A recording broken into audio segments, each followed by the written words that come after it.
Pero ang pangit ng labas. Okay. Hindi nila mapaganda ng... Ikot ka nga ulit, babe. Babe, video ko lang saglit. Ikot ka ulit. Wala nang gasto, may.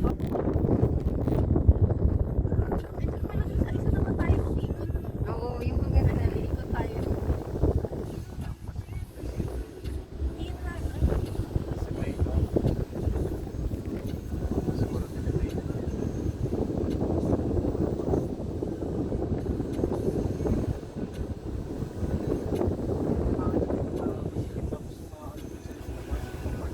Hindi mas masikip dito, mas maluwang doon sa trip na.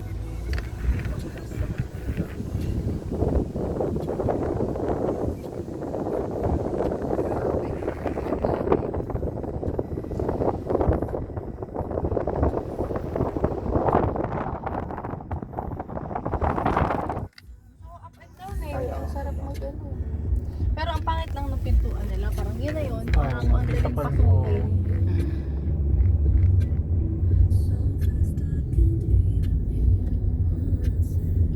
Saan naman tayo ikot? Saan naman tayo ikot?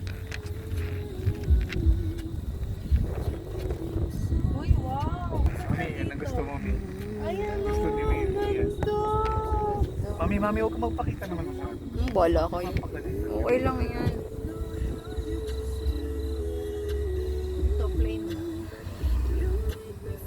Fix talaga. Ang ganda siyan. Mag full time ka na para makabili ka na yan.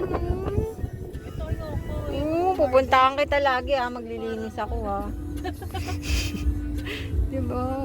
Ay, medyo ano pala dito pangit yung mga bahay. Galingan mo na babe. Mag-manager ka na. Mag full time ka na.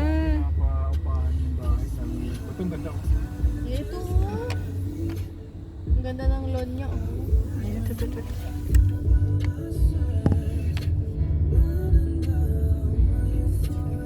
Ayun pa, mama, ang ganda rin.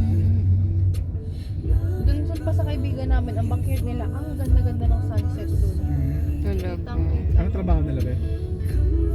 Registered nurse. Eh, nag-rent lang din naman sila, di ba? Ha? Hindi, kanila yun. Hindi, kanila yun. Eh, sino sabi mo nagre-rent lang pala? Ito ba yun?